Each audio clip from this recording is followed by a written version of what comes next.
బహుజనులలో ప్రధానంగా బీసీలకు అంబేద్కర్ అర్థమైందా? ముందు మీ వాళ్ళ గురించి చూసుకోవా, బీసీల గురించి ఎందుకు మాట్లాడుతున్నారు? రాత్రి 12 గంటలకు బాబు రాజేంద్ర ప్రసాద్ చదివి వెంటనే నెహ్రూకి ఫోన్ చేశాడు. నెహ్రూ గారు ఈ నివేదికను మనం అమలు చేస్తే మనమంతా కూడా ఈ బీసీ ఓబీసీ వాళ్ళ ఇళ్లల్లో మనం పాచి పనులు చేసుకునే పరిస్థితి వస్తుంది, దీన్ని ఎట్లా అమలు చేస్తారు అని చెప్పేసి అన్నాడు. ఈ దేశంలో దళితులపై దాడులు ఉన్నప్పుడు మీరు ప్రతిరోజు వేలెత్తు చూపుతున్న అగ్రకులాలు అగ్రవర్ణాలు చేయలే, బీసీలే చేస్తున్నారు. బీసీలు అటు పైన కాకుండా ఇటు కింద కాకుండా మధ్యలో ఆ చట్టంలో ఇరికించబడ్డారు, వాళ్ళకి ఇష్టమే లేదు. సో పైనోడు తొక్కుతుంటే బాధపడుతున్నారు, కిందోని వీళ్ళు తొక్కుతూ మురిసిపోతున్నారు. నరేంద్ర మోదీ ప్రధానమంత్రి అయిన తర్వాత ఆయన బీసీల కోసం ఎక్కువ శ్రద్ధ తీసుకుంటున్న ఒక ఆర్గ్యుమెంట్ ఉంది. ఒక వాస్తవం ఏంటంటే ఆయన బీసీ కాదు, ఓబీసీ కాదు. నేనైతే ఆయనని ఓబీసీ ప్రధానమంత్రి అని మాత్రం అనుకోవట్లేదు, ఆయన కాదు కూడా. మరి రాహుల్ గాంధీ ఆ మాట అంటారు, దాన్ని ఆహ్వానిస్తారా? కాంగ్రెస్ కూడా చాలా తప్పిదాలు చేసింది, కుట్రలు కుతంత్రాలు చేసింది.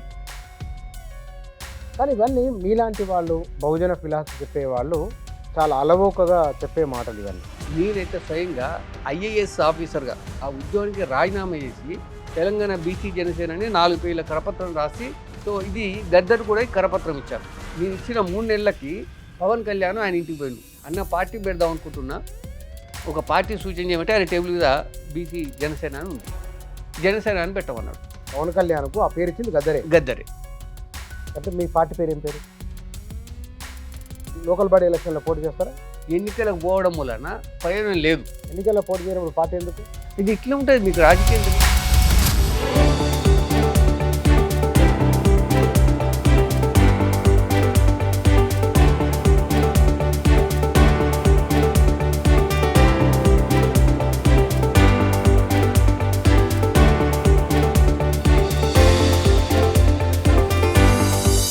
నమస్తే. మన రాష్ట్రంలో ఈ మధ్యకాలంలో బీసీ వాయిస్ అని కొందరు, బహుజన వాయిస్ అని మరికొందరు అక్కడక్కడ మాట్లాడుతున్నారు.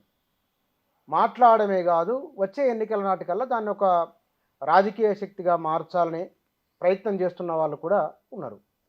అందులో ప్రొఫెసర్ ప్రభంజన్ యాదవ్ ఒకరు. వారు మండల ఉద్యమం నుంచి మొదలుకుంటే దాన్ని కాస్త అటు ఇటుగా వివిధ సామాజిక ఉద్యమాలతో ప్రత్యక్ష పరోక్ష అనుబంధం ఉన్నది. జర్నలిజంలో పనిచేయడం, తర్వాత ప్రొఫెసర్గా పనిచేసిన అనుభవం ఉన్నది. వారు సామాజిక న్యాయ జేఏసీ పేరుతో తెలంగాణలో ఒక రాజకీయ ఆలోచనలు తీసుకొచ్చే ప్రయత్నం చేస్తూ ఉన్నారు. వారు భవిష్యత్తు కార్యాచరణ ఏమిటి? చాలామంది బహుజన నాయకత్వం అని అంటున్నారు. వారేమిటో వాటికి సంబంధించిన మూలాంశాలు ఏమిటో తెలుసుకుందాం. వారు మన దగ్గర ఉన్నారు. సార్ నమస్కారం. శనార్థి. సార్, ఈ బహుజన న్యాయ జేఏసీ అంటే? సామాజిక న్యాయ జేఏసీ. బహుజన సామాజిక న్యాయ జేఏసీ అంటే సామాజిక న్యాయం అంటే సమన్యాయం, అందరికీ సమానంగా ఉండాలి. ఈ దేశంలో పుట్టిన ప్రతి వ్యక్తికి అన్ని హక్కులు సమానంగా ఉండాలి. బాబాసాహెబ్ అంబేద్కర్ ఎంతోమంది మహనీయుల ఆలోచన విధానాన్ని, వాళ్ళ అనుభవ సారాన్ని ఒడిసిపట్టి బాబాసాహెబ్ అంబేద్కర్ మన దేశానికి ఒక చక్కటి రాజ్యాంగం అందించాడు. ఆ రాజ్యాంగంలో అత్యంత సమానమైనటువంటిది, మరే ఇతర ప్రాథమిక హక్కుల కన్నా చాలా గొప్పది ఓటు హక్కు. సో సంపన్నుడైనా పేదవాడైనా, అంబానీ అదానీ అయినా, అడుక్కు తినేవాడికైనా సమానమైన ఓటు. ప్రధానమంత్రి అయినా, చిన్న వార్డు మెంబర్ అయినా కూడా. ఇంత గొప్ప ప్రాథమిక హక్కు, సమానమైన హక్కు మరొకటి లేదు. ఇప్పుడు విద్యా హక్కు తీసుకుంటే ఇంటర్నేషనల్ స్కూల్స్ ఉన్నాయి, కార్పొరేట్ స్కూల్స్ ఉన్నాయి, గవర్నమెంట్ గురుకులాలు ఉన్నాయి, సెంట్రల్ స్కూల్స్ ఉన్నాయి, స్టేట్ సిలబస్, ఇవన్నీ విద్యా హక్కులో డిఫరెన్సెస్ ఉన్నాయి. కానీ ఓటు మాత్రం అందరికీ ఒకటి. ఓటు హక్కే కాకుండా పోటీ చేసే హక్కు కూడా కల్పించాడు. సో బాబాసాహెబ్ అంబేద్కర్ అంటే ఆయన వెనకాల ఉన్నటువంటి మహనీయులందరి ఆలోచనల ఫలితమే బాబాసాహెబ్ అంబేద్కర్.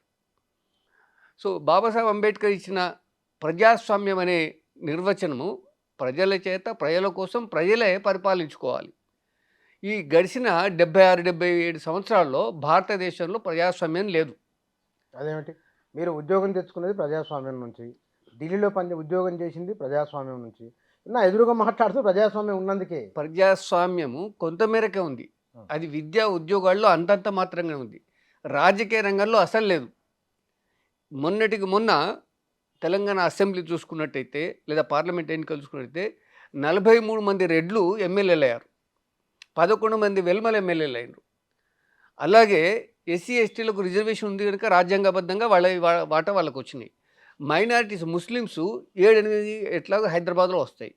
సో ఎటు తిరిగి బీసీలు జస్టిస్ శ్రీకృష్ణ కమిటీ లెక్కల ప్రకారం 60% ఉన్న బీసీలు ఇక్కడ 19 మంది మాత్రమే ఎమ్మెల్యేలు ఉన్నారు. సో ఎక్కడ సమానత్వం ఉంది? ఎవరి ప్రజాస్వామ్యం ఎక్కడ ఉంది?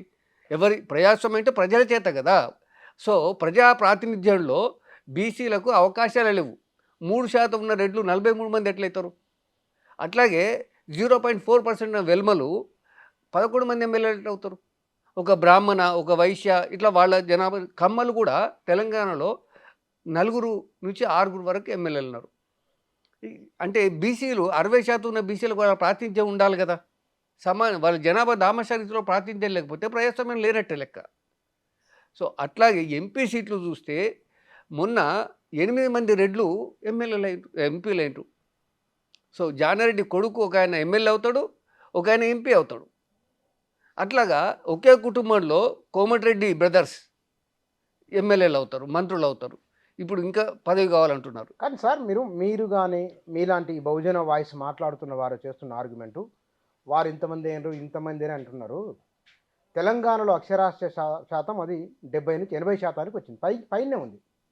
అందులో బహుజనులు, వారిని చదువుకున్న వారి సంఖ్య పెరిగింది, అందులో మహిళల సంఖ్య కూడా పెరిగింది. ఇంత చదువుకున్నవారు, ఇంత అవగాహన ఉన్నవారు ఈ కమ్యూనికేషన్ ప్రపంచంలో మీ ఓటు లేదా మీ నాయకత్వాన్ని ఎందుకు తీసుకోలేకపోతున్నారు? ప్రతిసారి ఎదుటివారిని అనడం ఎందుకు? సరిగ్గా చాలా చక్కటి ప్రశ్న ఇది. బాబాసాహెబ్ అంబేద్కర్ కూడా దాన్ని స్పాన్సర్ చేసి పంపించినటువంటి మన గైక్వాడ్, ఆయన కూడా ఒక 60 మందిని స్పాన్సర్ చేసి విదేశాలకు పంపించిండు. 60 మంది అంబేద్కర్లు కావాలని ఆశించిండు. కానీ మహారాజ్ సాయాజీరావు గైక్వాడ్. సో 60 మంది 60 కుటుంబాలు మాత్రమే బాగుపడ్డాయి. 60 మంది అంబేద్కర్లు అయి ఉంటే మన దేశం ఎప్పుడో బాగుపడేది. సో సరిగ్గా మన బీసీ, ఎస్సీ, ఎస్టీ మైనారిటీలలో చదువుకున్న వాళ్ళు వాళ్ళ కుటుంబ స్వార్థమే చూస్తున్నారు. బాబాసాహెబ్ అంబేద్కర్ ఇచ్చిన రిజర్వేషన్ల వల్ల వాళ్ళు విద్యా అవకాశాలు వస్తున్నాయి, ఉద్యోగ అవకాశాలు వస్తున్నాయి.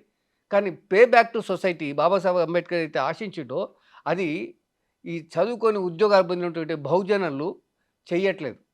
దానివల్ల ఆ సమాజం ఇంకా వెనకబడిపోతున్నాయి. సో కేవలం ఒక కుటుంబం మాత్రమే బాగుపడుతుంది. సో ఉదాహరణకి మనకు చాలా కుటుంబాలని, ఒకటే కుటుంబంలో నాన్న ఎమ్మెల్యే, నాన్న ఎంపీ, మంత్రులు, కొడుకులు, మనవరాళ్ళు కూడా ఎమ్మెల్యేలు, ఎంపీలు అయ్యేటువంటి పరిస్థితి ఉన్నది ఈ బహుజనుల్లో.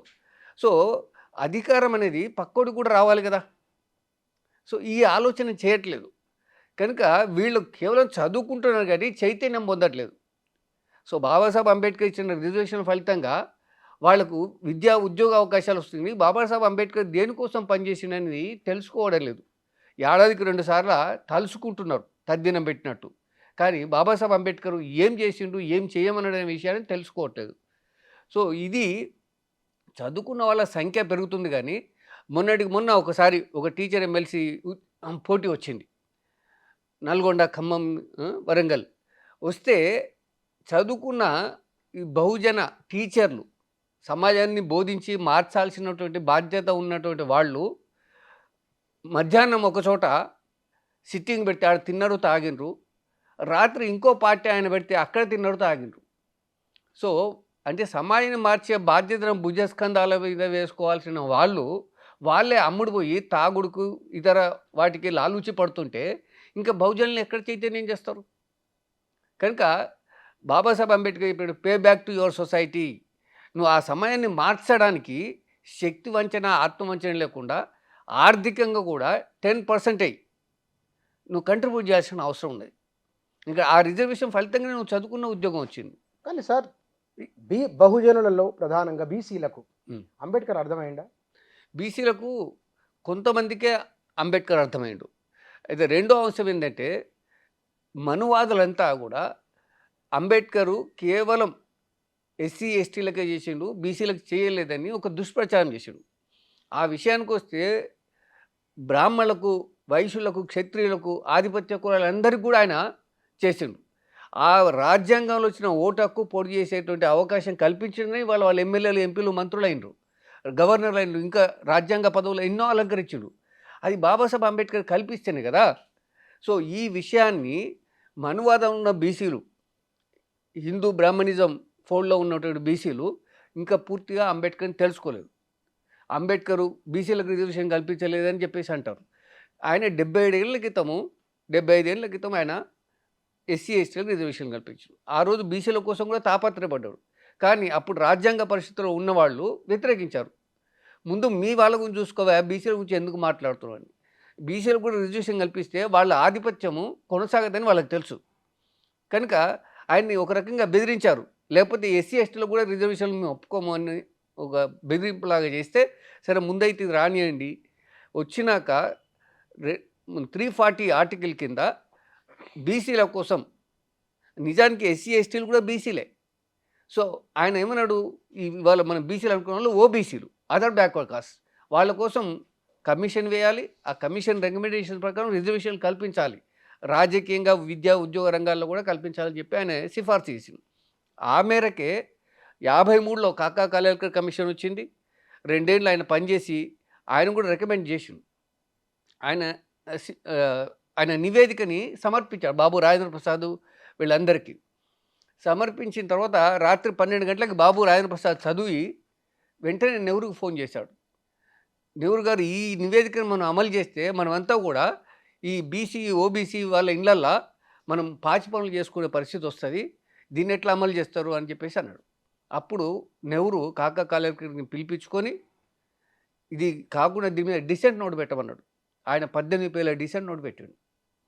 సో చివరికి అది బుట్ట దాఖలేసి పంచవర్ష ప్రణాళికలని కదా, ఆర్థిక అభివృద్ధి చేస్తే సరిపోతుంది, వీళ్ళకు సామాజికంగా, రాజకీయంగా రిజర్వేషన్లు వద్దని చెప్పి నెహ్రూ తీర్మానించాడు. సో దాని తర్వాత మళ్ళీ జనతా ప్రభుత్వం వచ్చినప్పుడు అప్పటి వరకు పార్లమెంట్లో సోషలిస్టులు, అంబేద్కరిస్టులు వీళ్ళంతా కలిసి డిమాండ్ చేశారు. సో దాని ఫలితంగానే బీపీ మండల్ నేతృత్వంలో మండల్ కమిషన్ వచ్చింది. ఇవల్ల ఈ మండల కమిషన్ దగ్గర ఆగదు. ఎందుకంటే మీరు అన్నది బహుజన సామాజిక న్యాయ చేసి తెలంగాణలో దళితులపై దాడులు జరిగిన అక్కడక్కడ, లేదా దేశంలో దళితులపై దాడులు ఉన్నప్పుడు మీరు ప్రతిరోజు వేలెత్తు చూపుతున్న అగ్రకులాలు, అగ్రవర్ణాలు చేయలేదు, బీసీలే చేస్తున్నారు. మండల్ కమిషన్ వచ్చినప్పుడు ఆ మండల కమిషన్ వ్యతిరేకించిన వారెవరు, ఈ బీసీలు ఎవరికి అనుకూలంగా ఉన్నారు, ఎట్లా ఈ గందరగోళం ఏమిటి? బుచ్చన్న, బాబాసాహెబ్ అంబేద్కర్ చాలా స్పష్టంగా చెప్పిండు, భారత సమాజము నిచ్చెనమెట్ల సమాజం అని. సో బీసీలు అటు పైన కాకుండా ఇటు కింద కాకుండా మధ్యలో ఆ చట్టంలో ఇరికించబడ్డారు, వాళ్ళకి ఇష్టమే లేదు. సో వాళ్ళ కింద ఒకరున్నారు, వాళ్ళ పైన ఒకరున్నారు. సో పైనోడు తొక్కుతుంటే బాధపడుతున్నారు, కిందోని వీళ్ళు తొక్కుతూ మురిసిపోతున్నారు. అయితే అలా ఎస్సీలలో కూడా మళ్ళీ ఉపకులాలని, డక్కలి చిందును కూడా మాదిగల ఇండ్లకు రానియరు. ఈ వివక్షపూరితమైనటువంటి సమాజాన్ని మనం సృష్టించి కాదు, అది మనవాదం, బ్రాహ్మణిజం సృష్టించింది. ఎందుకంటే విభజించి పాలించడం అనేది బ్రిటిష్ వాళ్ళు పెట్టినది తెలివిగా వాళ్ళ మీకు తోసేశారు. కానీ బ్రిటిష్ వాళ్ళు ఈ దేశానికి రాకముందే వర్ణ విభజన ఉంది, కుల విభజన ఉంది. కనుక ఇది మన జర్మనీ ఆ ప్రాంతం నుంచి, యూరోప్ నుంచి వలస వచ్చినటువంటి ఆర్య బ్రాహ్మలు, క్షత్రియులు, వైశ్యులు చేసినటువంటి కుట్ర. కానీ భారతదేశంలో మనమంతా కూడా మూలవాసులు ఉమ్మడి బతుకులు బతికారు. సో అందులో ఎవరు పెద్ద ఎవరు చిన్న అనేది లేదు, ఉత్పత్తి కులాలు. ఈనాటికి ఊర్లలో వాయు వరుసలు పెట్టి పిలుచుకుంటారు. అదే ఒక బ్రాహ్మణ్ణి పంతులు గారు, అయ్యవారు ఇట్లా పిలుస్తారు, ఒక షావుకారని కోమంటాయని పిలుస్తారు, దొరలు అని పిలుస్తారు. కానీ ఈ మాదిగ, సబ్బండ, బీసీ కులాలు వీళ్ళంతా కూడా చిన్న ఆయన, పెదనాయన అని వాయు వరుసలు పెట్టుకుని అత్త, బావ ఇట్లా రకరకాలుగా పిలుచుకున్నారు. అంటే అసలు మూలవాసులు వీళ్ళంతా ఒకటే కులం. కానీ వాళ్ళ ఆనాటి సామాజిక అవసరాల రీత్యా వివిధ వృత్తులను ఎంచుకోవాల్సి వచ్చింది. వృత్తిని బట్టి కులం స్థిరీకరించబడింది.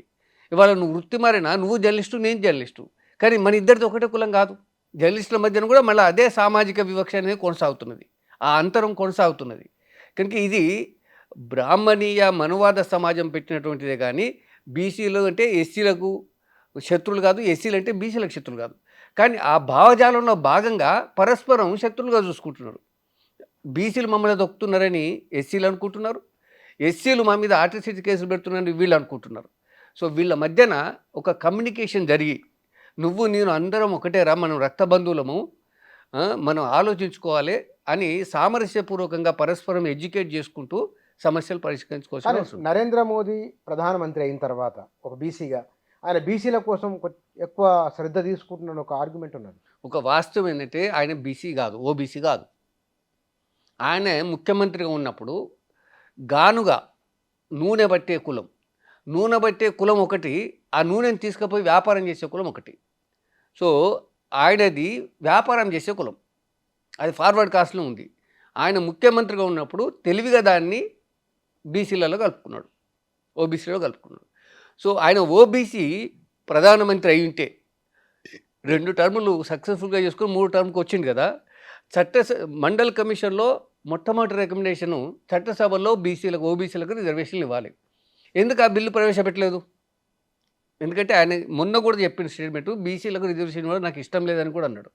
అట్లాగే మహిళా బిల్లు 1996లో 6 ఎంపీలు వ్యతిరేకించడం మూలాన, ఆ ప్రతులు చించడం మూలాన ఆగిపోయింది.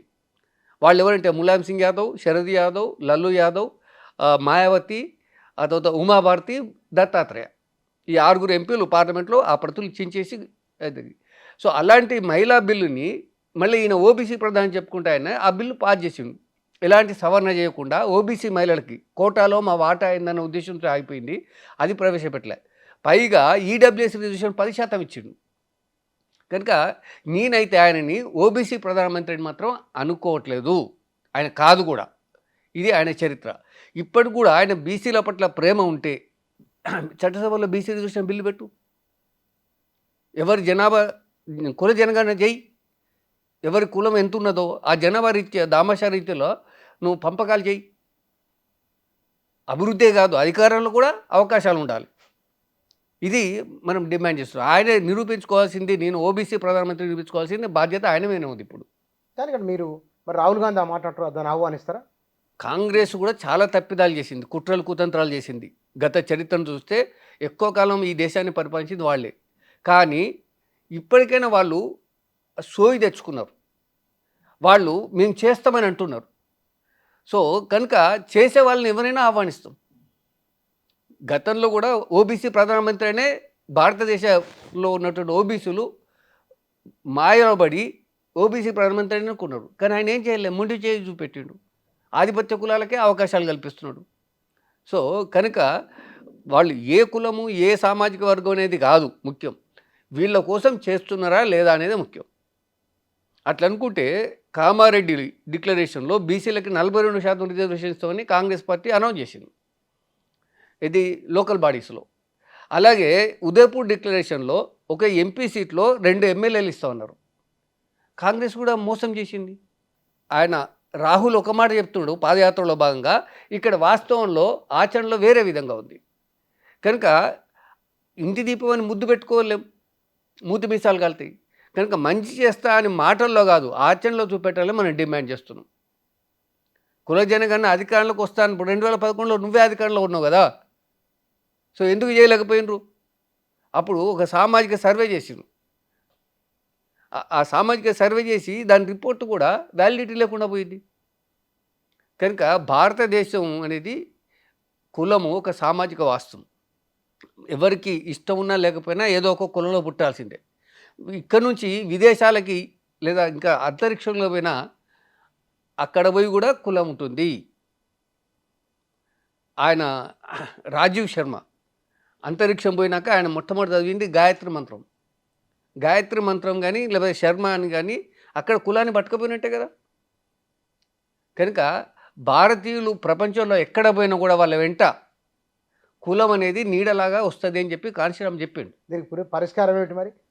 దీని పరిష్కారము ఫస్ట్ ఆఫ్ ఆల్ బహుజనులలో చదువుకున్న వాళ్ళు, ఉద్యోగాలు చేసేవాళ్ళు, pay back to your society, 6 రోజులు నీ కుటుంబం కోసం నువ్వు ఉద్యోగం చేసుకున్నా, 7వ రోజు సెలవు వస్తుంది కదా! ఆ సెలవులు వచ్చినప్పుడు నీ కమ్యూనిటీ దగ్గరికి పో. నీ ఊరికి పో. వాళ్ళని చైతన్యం చెయ్యి. సో, చైతన్యం చేసే క్రమంలో ప్రతి వాళ్ళని చదువుకో. ఒకసారి రిజర్వేషన్లు పొంది ఉన్నతమైన స్థాయికి వచ్చినాక చిన్న చిన్న ఉద్యోగాలు కాదు. సో, మీ పిల్లలకి రిజర్వేషన్లు పెట్టకండి. మన పాలోళ్ళకి, మన పక్కోళ్ళకి రిజర్వేషన్లు వచ్చేటట్టుగా వాళ్ళని ఎంకరేజ్ చేద్దాం. సో, అట్లాగే రాజకీయ చైతన్యం తీసుకొచ్చి, ఓటు చైతన్యం తీసుకొచ్చి, రాజ్యాధికారం రాకుండా మనకు అవకాశాలు, సమాన అవకాశాలు రావు. బాబాసాహెబ్ అంబేద్కర్ ఆయన చాలా స్పష్టంగా చెప్పిండు. సకల సమస్యలకు రాజ్యాధికారమే పరిష్కారం అన్నాడు. సో, ఇంత స్పష్టంగా ఆయన మనకు అన్నీ సాధించి పెట్టి పుస్తకం ఓపెన్ చేసిన పుస్తకం మనం ముందు పెడితే దాన్ని చదువుకోవడం కూడా చేతనైతలేదు, ఆచరించడం కూడా చేతనైతలేదు. కనుక ఈ బీసీ, ఎస్సీ, ఎస్టీ, మైనారిటీ కులాల నుంచి చదువుకొని వచ్చిన వాళ్ళు మీరు టైం కేటాయించండి. ఇప్పుడు ఉదాహరణకి నేను చదువుకున్నాను. మా మేనమామ ఒకాయన మా ఊళ్ళో అన్నాడు, బిడ్డ నువ్వు చదువుకొని పోయినావు, హైదరాబాద్ పోయినావు, ఢిల్లీకి పోయినావు, నువ్వు ఉద్యోగం చేసినావు, మా బతుకులు ఎక్కడేసినా గొంగడి అక్కడే ఉన్నట్టున్నాయి, నువ్వు ఒక్కనివి చదువుకొని గద్దె దనకపోయిన కోడిపిల్లలాగా వెళ్ళిపోయినావు నువ్వు, కానీ మాకేం చేసినావు, మా ఊరికి ఏం చేసినావు అన్నాడు. నేను ఆలోచన ఏం చేయాల్సి ఉంటుంది మరి? మీరు ఏం చేయాల్సి ఉంటుంది మరి? అంటే మన కమ్యూనిటీస్ కోసము కనీసం ఒక ఆదివారం ఆలోచించినట్టు ఏం ఆలోచన చేసింది? ఆలోచన చేసి నేను ఫస్ట్ అక్కడ సత్యశోధక విద్యాపీఠం అని స్కూల్ పెట్టాను. ఆ తర్వాత mandal association for social justice and service అని 97లోనే ఒక ఎన్జిఓ పెట్టి అక్కడ వాళ్ళకి వైద్యం చేశాం, ఎడ్యుకేషన్ క్యాంపులు. ప్రతి శనివారం, అప్పుడు నేను సెంట్రల్ గవర్నమెంట్లో ఆఫీసర్ కనుక ప్రతి శనివారం ఆదివారం గ్రామాలలో పోయి ప్రజల్ని ఎడ్యుకేట్ చేసే పని చేస్తాం. యూత్ వాళ్ళ కెరీర్ గైడెన్స్, కౌన్సిలింగ్ చేయడము.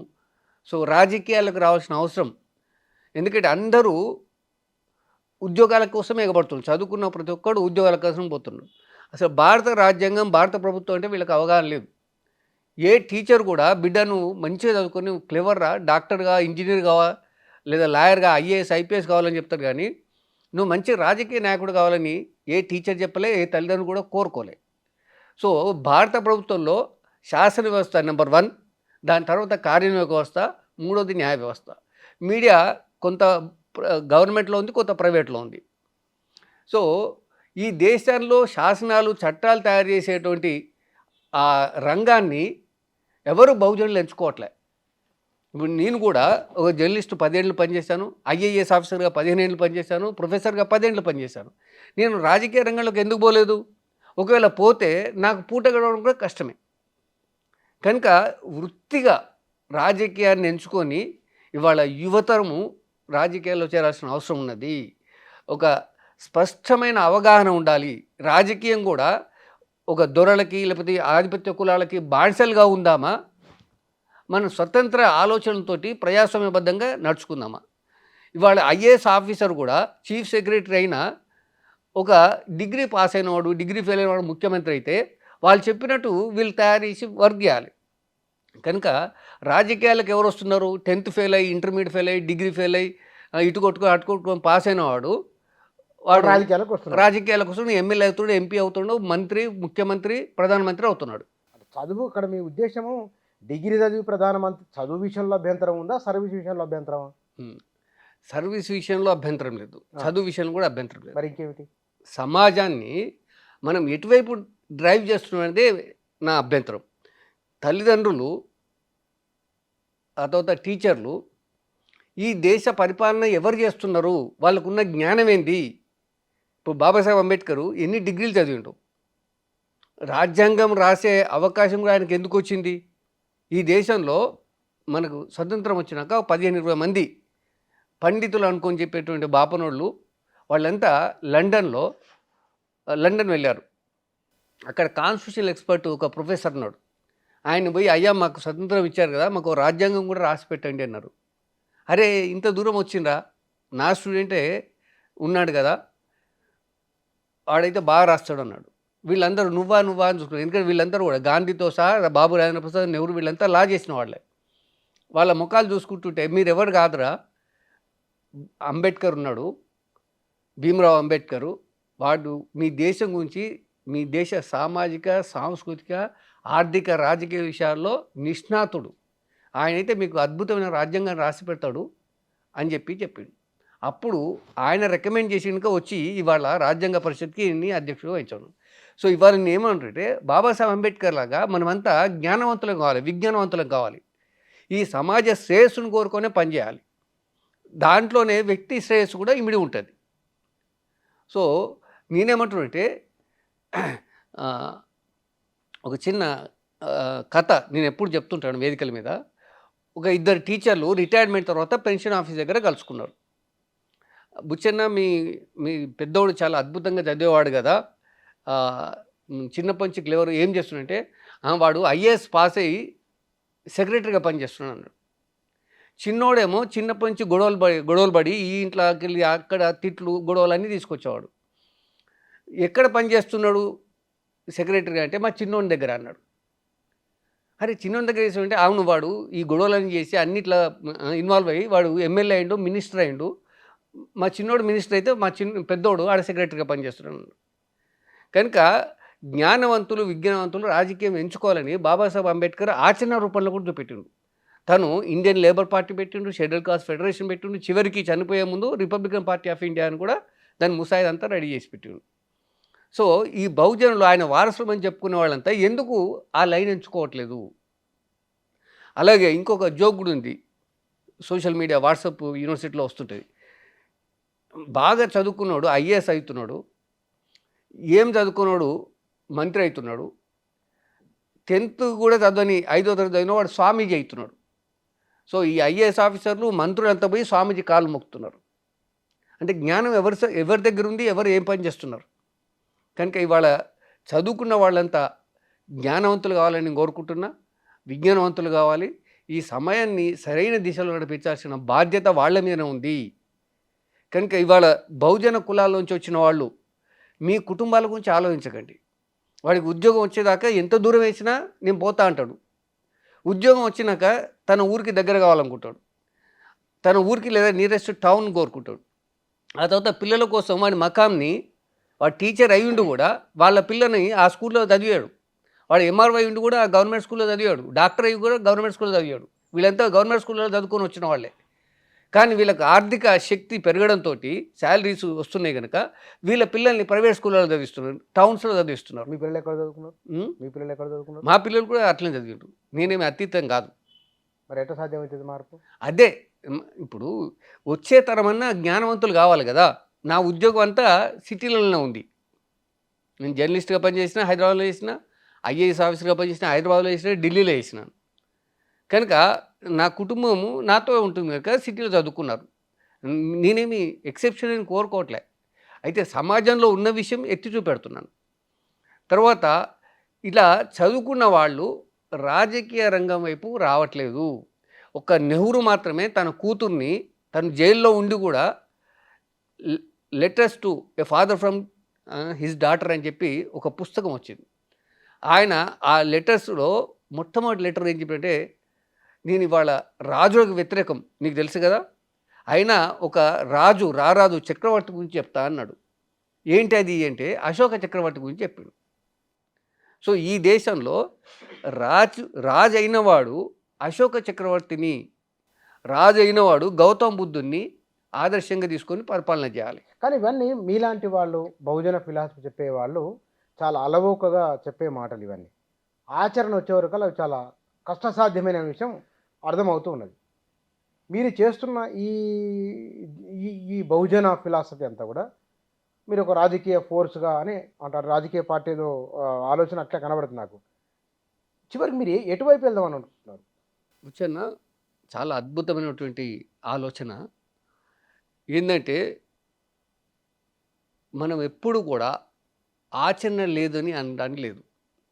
నేనైతే స్వయంగా ఐఏఎస్ ఆఫీసర్గా, నువ్వు కూడా ఢిల్లీలో పనిచేస్తున్నావు, నేను కూడా ఢిల్లీలో పనిచేస్తున్నాను, ఆ ఉద్యోగానికి రాజీనామా చేసి తెలంగాణ వస్తే ఎవరి పరం కావాలి, మెజార్టీగా ఉన్న బహుజనుల ప్రకారం కావాలి కదా. Justice Srikrishna committee 93% BC SC ST matter ఉంది కదా. సో అందుకని క్షేత్రంలో మనం లేకుండా మనం యుద్ధం చేయకూడదు అని నేను జాబ్కి రిజైన్ చేసి వచ్చాను. తెలంగాణ బీసీ జనసేన అని 4 పేజీల కరపత్రం రాసి అన్ని రాజకీయ పార్టీలు, ఈవెన్ మావోయిస్టు పార్టీతో సహా ఆధిపత్య కులాల పెత్తనం ఎట్లా చేస్తున్నారనేది మనం రాసి ప్రజలకు తీసుకెళ్ళాం. సో ఇది గద్దర్ కూడా కరపత్రం ఇచ్చారు. నేను ఇచ్చినాక ఒక 3 ఇదేనా? నెలలు ఇది కాదు. ఆ, నేను ఇచ్చిన 3 నెలలకి ఆయన పవన్ కళ్యాణ్ ఆయన ఇంటికి పోయిండు. ఆయన కూడా ఆయనకి ఫ్రెండే గద్దర్కి. అన్న పార్టీ పెడదాం అనుకుంటున్నా, ఒక పార్టీ సూచన చేయమంటే ఆయన టేబుల్ మీద తెలంగాణ బీసీ జనసేన అని ఉంది. జనసేన అని పెట్టమన్నాడు. నిజానికి నేను జనసేన అనే మాట కూడా గద్దర్ పాట నుంచే తీసుకున్నాను. పోదామురో జనసేనలో కలిసి అనేది. సో అట్లా ఆ పార్టీ ఆయన అది జనసేన అని పెట్టుకున్నాక నేను పార్టీ రిజిస్ట్రేషన్ చేయించాలి, సొసైటీ మాత్రమే చేశాను. కనుక నేను ఇది జనసేన అంటే నాదే జనసేన పార్టీ పేరు పెట్టింది గద్దరే. పవన్ కళ్యాణ్కు ఆ పేరు ఇచ్చింది గద్దరే. గద్దరే. అది మన కరపత్రం చూసే ఇచ్చింది. ఓకే, మీరు గద్దర్ పాటలకి వెళ్ళి తీసుకున్నారు అది. గద్దర్ పాటలకి వెళ్ళి తీసుకున్నాను. సో నేనేమంటున్నానంటే ప్రజల్లో పనిచేయడానికి నేను ఐఏఎస్ జాబ్ ఉద్యోగానికి రాజీనామా చేసి తెలంగాణ బీసీ జనసేన అని పెట్టి వర్క్ చేస్తున్న క్రమంలో అదేంది. సో తర్వాత మనం సామాజిక తెలంగాణ సాధన సమితి అని, సామాజిక న్యాయ చేసి అని మనం దాన్ని ఆర్గనైజ్ చేస్తూ ఈ 10 సంవత్సరాలు కూడా నేను ప్రజల్లోనే ఉన్నాను. దాదాపు అన్ని జిల్లాలలో చైతన్య కార్యక్రమాలు చేస్తున్నాం. నేను సొంతంగా నా ఆర్గనైజేషన్ ద్వారా చేయడమా లేదా ఇతరులు ఆర్గనైజ్ చేస్తే పోయి మాట్లాడమా, ఇది నేను చేస్తున్నాను. అనేక శిక్షణ తరగతులు కూడా మేము నిర్వహిస్తున్నాం. సో ఇవాళ ప్రత్యామ్నాయ రాజకీయ పార్టీ అనివార్యమని చెప్తున్నాం. అంటే మీరు పార్టీ పెట్టబోతున్నారా? ఓహో, ఎప్పుడు? అది ఇప్పుడు ఈ ఆగస్టు 25 బీపీ మండల్ జయంతి. బీపీ మండల్ జయంతి పురస్కరించుకొని మహనీయుల జాతర, మన మహనీయులందరూ స్మరించుకొని వాళ్ళు ప్రజల కోసం సమాజం కోసం ఏం చేసిండ్రో దాన్ని తలుసుకోవడం కాకుండా తెలుసుకొని దీన్ని ఒక సాంస్కృతిక ఉద్యమం ఇది మహనీయుల జాతర అనేది. ఎందుకంటే మండల స్థాయి వరకు, గ్రామ స్థాయి వరకు ఈ ఉద్యమాన్ని తీసుకుపోవాలి. ఆట పాట మాట. అక్కడ సుందరయ్య ఫోటో, సుందరయ్య లేడు దీంట్లో. ఒక పొలిటికల్ పార్టీ పెట్టబోతున్నారు. పొలిటికల్ పార్టీ పెట్టకముందు ఒక పూర్వరంగం ఏర్పాటు చేయాలి. ఆ పూర్వరంగం ఏంటంటే ఈ బహుజనుల్లో ఫస్ట్ మనమందరం ఒకటే అనే ఫీలింగ్ తీసుకురావాలి. మనమందరము అన్యాయానికి గురవుతున్నాము, అభివృద్ధికి నోచుకోవట్లేదు, అధికారానికి దూరంగా ఉన్నాము అనే ఒక చైతన్యం చేసిన తర్వాత బాబాసాహెబ్ అంబేద్కర్ మనకు అద్భుతమైనటువంటి ఓటు హక్కు ఇచ్చిండు కదా, పార్టీ పెట్టుకునే అవకాశం కూడా ఇచ్చిండు. మన ఓట్లు మనమే వేసుకుంటే రాజ్యాధికారం వస్తాయి కదా, దానికి చెమట కారేది లేదు, రక్తం చిందేది లేదు. ఏం చేయాలి? Each 1 teach 10. ఒక్కొక్కరు ఇంకో 10 మందిని మార్చాలి. నువ్వు ఏ పని చేస్తే అక్కడ నాట్లేసే కాడ అమ్మలక్కలు మాట్లాడుకొని, ఇంకో పని చేసే కాడ అందరు మాట్లాడుకోవాలి. సో ఎవరు ఏ వృత్తిలో ఉన్నా వాళ్ళు మాట్లాడుకోవడం ద్వారా చైతన్యం వస్తుంది. ఆ చైతన్యంతో మన ఓట్లు మనం వేసుకోవాలి. భారత రాజ్యాంగంలో ఎక్కడ కూడా డబ్బులకు ఓట్లు అమ్ముకోవాలి, కొనుక్కోవాలి అనేది లేదు. ప్రతి ఒక్కరూ ప్రజలు ఓట్లు అమ్ముకుంటున్నారు అంటారు, కానీ పార్టీలు టికెట్లు అమ్ముకుంటున్న విషయం ఎవరు చెప్పట్లే. వాడు ఓటు కొనే ముందు టికెట్ కొనుక్కొని వస్తున్నాడు కదా. సో 100 కోట్లు అక్కడ ఇస్తేనే వాళ్ళకి టికెట్లు ఇస్తున్నాయి ఆధిపత్య కులాల నాయకత్వం ఉన్న రాజకీయ పార్టీలు. సో అలా కాకుండా ఓటును అమ్ముకోవద్దు, పార్టీ టికెట్ అమ్ముకోవద్దు, నిజాయితీగా వేసుకోవాల్సిన అవసరం ఉన్నది. ఈ విషయాల్ని ప్రజలకు చెప్పాలి, ఒక్కొక్కరు 10 మందికి చెప్పాలి. అది అలా 4 సంవత్సరాలు ఈ ప్రచార ఉద్యమాన్ని, సాంస్కృతిక ఉద్యమాన్ని, ఎందుకంటే సామాజిక మార్పు తొందరగా వస్తుంది, రాజకీయ మార్పు త్వరగా వస్తుంది, కానీ సాంస్కృతిక మార్పు అనేది ఆలస్యంగా వస్తుంది. కనుక ఈ సాంస్కృతిక ఉద్యమం వస్తే అది పక్కా మనకు ప్రజల మెదళ్ళలో నాటుకుని పోయి అది ఆచరిస్తాం అని మీ భావన. మీకంటే పూర్వంలో బహుజన సమాజ్ పార్టీ ఉన్నది, ఇప్పుడు ధర్మ సమాజ్ పార్టీ అనే ఒక పార్టీ పనిచేస్తున్నది, విశారద తెలుసు కదా మీకు. అవును, ఆల్రెడీ వారు ఉన్నారు కదా, మీరు వాళ్ళతో కలుపుతారు. మీరు ఇంకొక పార్టీ అనకుండా మీరు దాంట్లో లీడింగ్లో నాయకత్వంలో మీరు భాగమయ్యో లేదా మీరే లీడ్ చేసి వెళ్ళొచ్చు కదా. నేను 2014 జనవరిలో చర్చల చంద్రన్న, డాక్టర్ షోయబ్, నేను ముగ్గురం కలిసి ఎప్పుడు మాట్లాడుకున్న వాళ్ళం. సో ముగ్గురం కలిసి బహుజన సమాజ్ పార్టీలో చేరాలని నిర్ణయించుకున్నాం. మీరు ముగ్గురు. అప్పుడు డాక్టర్ సురేష్ మానే అని ఆయన మన రాష్ట్రానికి కోఆర్డినేటర్, ఉమ్మడి రాష్ట్రానికి. అక్కడ ఆయనతో మాట్లాడినాక మనోళ్ళు ఇద్దరు సెట్ బ్యాక్ అయ్యారు. సెట్ బ్యాక్ అయ్యి కొంచెం మేము ఆలోచిస్తాము, ఎందుకంటే మేము ఆల్రెడీ ఇక్కడ బయట ఎక్స్పోజ్ అయినాం కనుక ఇప్పుడే మేము వచ్చి మళ్ళీ వాళ్ళ పరిస్థితి అయితే మాకు నమ్మకంగా లేదు అని నన్ను పంపించారు. నేను ఉమ్మడి రాష్ట్రంలో Bahujan Samaj Party state general secretary. ఆ తర్వాత తెలంగాణ జిల్లాలకి ఇన్ఛార్జ్ మీరు జాయిన్ అయ్యారు బీఎస్పీలో. బీఎస్పీలో 5 ఎంపీ స్థానాలు కూడా నేను ఇన్ఛార్జ్. ఇది 2014 ఎన్నికలకు ముందు. సో నాకు తెలియకుండా ఆ సురేష్ మానే 5 ఎంపీ స్థానాలకు ఇన్ఛార్జిగా ఉంటే ఆ క్యాండిడేట్స్ని తీసుకుని మాయావతి గారు నేషనల్ ప్రెసిడెంట్ ఆమె దగ్గర తీసుకుపోయి ఏదో కొంత ఆర్థిక సాయం చేపించినట్టుంది. మళ్ళీ వాపసు వచ్చినాక నేను ఆయన అడిగాను, నన్ను ఇన్ఛార్జిగా పెట్టి నాకు తెలియకుండా వాళ్ళని ఎట్లా తీసుకుపోతావు నువ్వు? నాకు ఇన్ఫామ్ చేయాలి కదా, అది నీ బాధ్యత. నన్ను తీసుకుపోతావా లేదా అని వేరే అంశం, ఇట్లా తీసుకుపోతానని చెప్పాలి కదా. నేను తెలంగాణ జిల్లాలో ఇన్ఛార్జిగా ఉండి ఉమ్మడి ఆంధ్రప్రదేశ్కు జనరల్ సెక్రటరీ ఉండి దాంట్లో అర్థం లేదు కనుక నేను రాజీనామా చేస్తున్నాను అని చెప్పాను. నాకు అపాయింట్మెంట్ లెటర్ రిటర్న్గా ఇచ్చింది నాకు ఆయనే, ఎవరికి ఇవ్వాలి ఇప్పటివరకు. ఆయన ఏమన్నా అట్లా నీకెందుకు ఇన్ఫామ్ చేయాలంటే, నాకు ఇన్ఫామ్ చేయకుండా నేను ఇన్ఛార్జ్గా ఉంటే దాంట్లో అర్థం లేదు. నేను చదువుకున్నాను, నాకు తెలుసు. నేను అప్పటికే Bahujan media the need of the hour అని 2013లోనే మార్చి 15 నాడు ఢిల్లీలో ఆవిష్కరణ చేశాను. సో నాకు ఆ బహుజన వాదంతో నేను మమేకమైపోయినాను. బాబాసాహెబ్ అంబేద్కర్, పూలే వాళ్ళ ఆలోచనని కాంక్షరం అక్షరాల ఆచరణలో చూపెట్టిండు.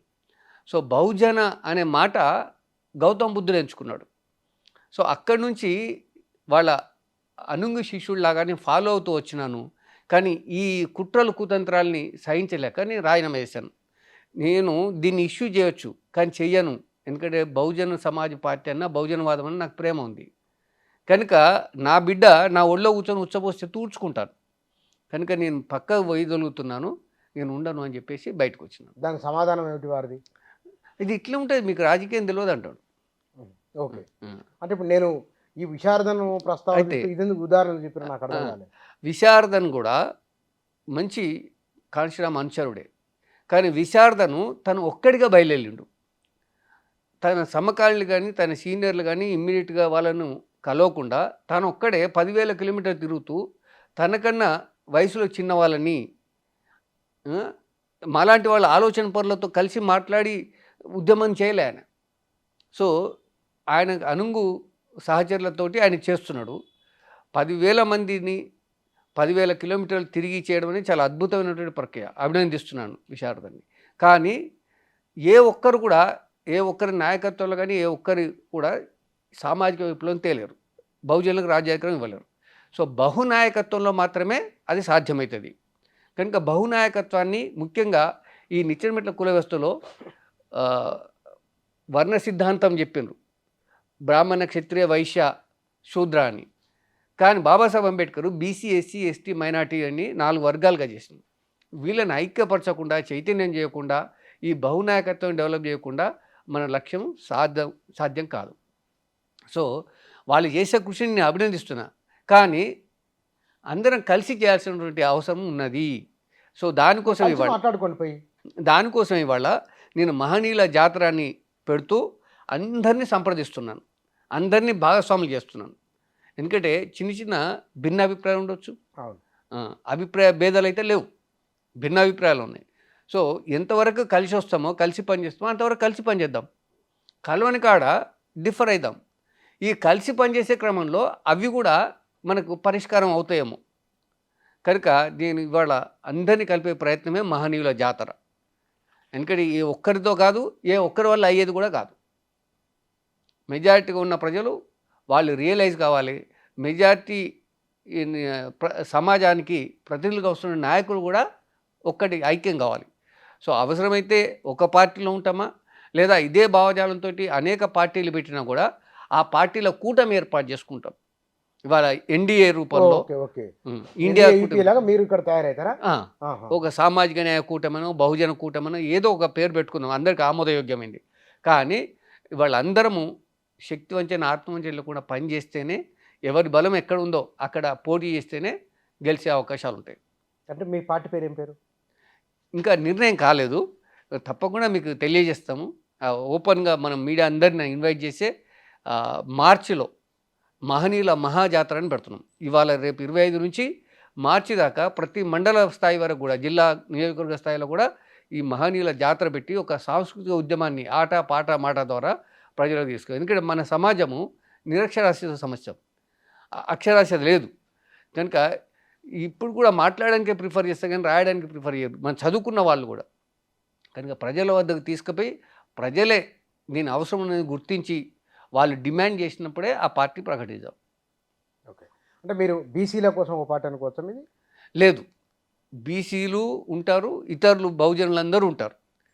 కానీ ఎవరి జనాభా దామాషరితిలో వాళ్ళకు నాయకత్వం కావాలి, అవకాశాలు కావాలి, అధికారం కావాలి, అభివృద్ధి కావాలి. అంటే బహుశా మీ పార్టీ అధ్యక్షుడు ఎవరు ఉండొచ్చు? బీసీనే ఉంటాడు. అది బీసీలు ఎవరు ఎక్కువ ఉన్నప్పుడు దానికి వాళ్ళ బీసీలలో అత్యధికంగా ఈ సామాజిక సర్వే జరిగిన సమగ్ర కుటుంబ సర్వే ప్రకారం ముదిరాజులు, యాదవులు ఉన్నారు.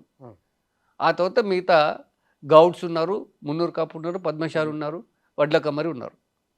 కనుక ఈ వర్గాల నుంచి, ఈ కులాల నుంచి ఎవరైనా కూడా మాకు సంతోషమే, ఇబ్బంది ఏమి లేదు. ఇబ్బంది ఏం లేదు. కానీ బీసీలు ఎస్సీలతో కలిసి పనిచేస్తారా? 100%. ఎస్సీల నాయకత్వాన్ని బీసీలు అంగీకరిస్తారా? ఎస్సీల నాయకత్వం కూడా సమర్థం ఉన్నప్పుడు తప్పకుండా చేస్తాం. కానీ ఆధిపత్యం చేస్తే బీసీలనైనా, ఎస్సీలనైనా, ఎస్టీలనైనా పక్కన పెట్టేస్తాం. అది స్వార్థంతో కూడినది కాదు. ఇటీవల హైదరాబాద్లో ఒక ప్రోగ్రాం జరిగింది. ఒక వ్యక్తి, ఒక ఎమ్మెల్సీ ఆయనకి మంత్రి పదవి కావడం కోసమే ఒక సభ నిర్వహించారు. ఏ ఒక్కరి ప్రయాణాలు కాదు, సమష్టి ప్రయాణాల కోసం అయితేనే మేము పనిచేస్తాం, కలిసి పనిచేస్తాం. స్వార్థ చింతన ఉండదు, సంఘ ప్రయోజనమే ముఖ్యం. అంటే తెలంగాణలో రాబోయే రోజులలో బహుజన సామాజిక న్యాయం కోసం ఒక వేదిక ఏర్పాటు కాబోతున్నది, మీరు చేయబోతున్నారు. ఎస్. లోకల్ బాడీ ఎలక్షన్లో పోటీ చేస్తారా? లేదు, ఎందుకంటే మనం మన సమాజాన్ని సమాయత్తం చేయకుండా ఎన్నికలకు పోవడం వలన ప్రయోజనం లేదు. ఎన్నికల్లో పోటీ చేయడం పార్టీ ఎందుకు? పార్టీ మాది 2028-29 కోసం. ఎందుకంటే లోకల్ బాడీస్లో గెలవడం వలన మన శాసనాలు చేసే అధికారం రాదు. కాకపోతే దానికి ఒక తొలిమెట్టుగా ఉపయోగపడుతుంది. కనుక శాసనం చేసే అధికారం ఎమ్మెల్యేలకు, ఎంపీలకు ఉంటుంది. కనుక దాన్ని చేతికి ఇప్పటికి కూడా గ్రామాల్లోకి పోతే చాలామంది బీసీ, ఎస్సీ, ఎస్టీ వీళ్ళే సర్పంచులుగా ఉన్నారు, ఎంపీటీసీలుగా ఉన్నారు, జెడ్పీటీసీలుగా ఉన్నారు. కానీ దొరలకు తొత్తులైన వాళ్ళను రిమోట్ వాళ్ళ చేతిలో పెట్టుకొని వీళ్ళతో ఆడిస్తున్నారు. కనుక మేము భావజాలపరంగా ఫస్ట్ విముక్తం చేయాలి. సో వచ్చే ఎన్నికలకి వీళ్ళని సమాయత్తం చేయాలి. ఓకే, అందరినీ అంటే ఒకవేళ కనుక ఇప్పుడు ఇందాక అనుకున్న పార్టీలు అన్నీ కలిపి ఒక ఉమ్మడి కార్యాచరణ లేకపోతే విడివిడి కార్యాచరణ? ఉమ్మడి కార్యాచరణ రూపొందించుకుందాం. కలిసి వచ్చే వాళ్ళందరితో కలుపుకొనే ముందుకు పోదాం. ఎవరైనా పంతం బట్టి కలవననుకుంటే వాళ్ళ ఇష్టం, కలిపే ప్రయత్నమే చేస్తాం 100%. ఎందుకంటే మనం ఉమ్మడిగా కలిసి పోటీ చేయకపోతే గెలవం. ఇప్పటివరకు విభజించి పాలించినంత వాళ్ళే. ఇంకా విభజించబడి ఉంటే, మనం వేరువేరుగా ఉంటే మనకు విజయం అంత సులువు కాదు. కనుక కలవాలనే మనం చెప్తున్నాం. ఎవరి జనాభా దామాషరితిలో వాళ్ళందరం పదవులు, అభివృద్ధిని పంచుకుందాం, అధికారాన్ని పంచుకుందాం. వాళ్ళ ప్రజల్లో ఒక నానుడి ఉంది, మడుమెత్తు బంగారం కన్నా మాసమెత్తు పెత్తనం మిన్న. మడుము అంటే 10 కిలోల బంగారం. సో నీకు ఎంత ఆస్తుంది ఏంటి అనేది కాదు.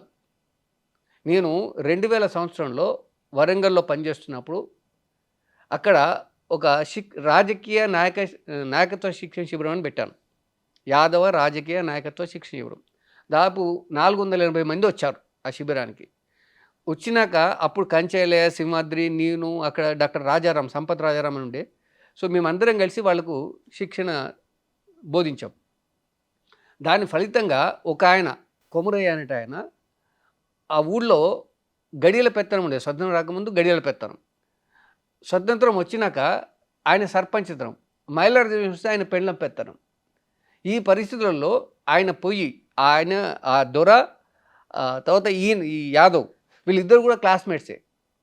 అయితే పెద్ద బాల శిక్ష చదువుకున్నప్పుడు. సో ఇన్నాళ్ళు ఆయన రెడ్డి సర్పంచ్గా ఉంటే ఈయనేమో అభ్యంతరం చేయలే. కానీ మా బోధన విన్నాక ఈసారి నేను సర్పంచ్ అవుతానని చెప్పి ఛాలెంజ్ చేసింది. కొమరయ్య, నీ ఏ డిమాండ్ అయినా నేను నెరవేర్చిన కదా, నువ్వైతే నేనైతే అంటే, అయితే నువ్వే ఊరుకో ఈసారి నేనైతే అన్నాడు. అట్లా ఆయన సర్పంచ్ అయ్యాడు. అయితే ఆ ఊళ్ళో యునానిమస్గా గెలిచి అనవాయితుంది. కానీ ఈయన పోటీ చేస్తున్న వారికి ఆ రెడ్డి ఏం చేసిండు, ఒక ముదిరాజుని ప్రోత్సహించిండు, ఓ మున్నూరు కాపుని ప్రోత్సహించిండు, ఓ పద్మశాలిని, ఇట్లా నలుగురు తయారు చేసిండు. నలుగురు తయారు చేసి మరి ఇట్లా మన ఊర్లో పోటీ లేదు కదా, ఇవాళ పోటీకి వస్తున్నారు కనుక దీన్ని వేలం పాడాలన్నారు. ఏకగ్రీవంగా ఎన్నుకోవాలంటే ఎవరు ఎక్కువ వేలం పాడితే వాళ్ళకి ఇద్దామని. ఆయన ఆ కుమ్మరయ్య 99,000కి వేలం పాటలో గెలుచుకున్నాడు పదవి. సో ఆయనకు అభినందన సభ కూడా పెట్టినాం. కనుక ఇవాళ ధనబలంతో అధికారంలోకి రావాలంటే తరతరాలుగా దోచుకున్న పైసల్ని దొరసాన్ని చాలా ఉన్నాయి. మన దగ్గర లేదు. మనకు ధనబలం కాదు, జనబలం ఉంది. సో జనబలంతో చైతన్యం ఉంది, మనం బహుజనం ఓట్లు వేసుకోవడం ద్వారా అధికారంలోకి రావాలని చెప్పేసి నేను పెత్తనం అనే ఒక కథ కూడా రాశాను. అది 2012లోనే రాస్తున్నాను. కనుక అంటే సాహిత్య సాంస్కృతిక ఉద్యమాల ద్వారా భావజాల వ్యాప్తి ద్వారా మాత్రమే రాజ్యాధికారం వస్తుంది. సో ఈ బహుజన సామాజిక న్యాయ ఉద్యమంలో అందరం కూడా భాగస్వాములు అవ్వాలి. ఇది ఒక్కరిది కాదు, ఏ ఒక్కరి వల్ల అయ్యేది కూడా కాదు. కనుక మనం అనేక రంగాలలో మనం మన భాగస్వామిని పెంచుకోవడానికి కృషి చేయాలి. Right sir, thank you very much. Thank you very much. Telangana రాష్ట్రం, ఈ రాష్ట్ర రాజకీయాలు వీటితో పాటుగా మొత్తం బహుజన సమూహాన్నంతా కదిలించేందుకోసమై తాము ఏం చేయబోతున్నారు, ఏం చేయాలని భావిస్తున్నారు, ఎవరిని కలుపుకోవాలంటున్నారు ఇత్యాది విషయాలకు సంబంధించిన వారి అభిప్రాయాలు, ఆలోచనలు ఇవి. Thank you.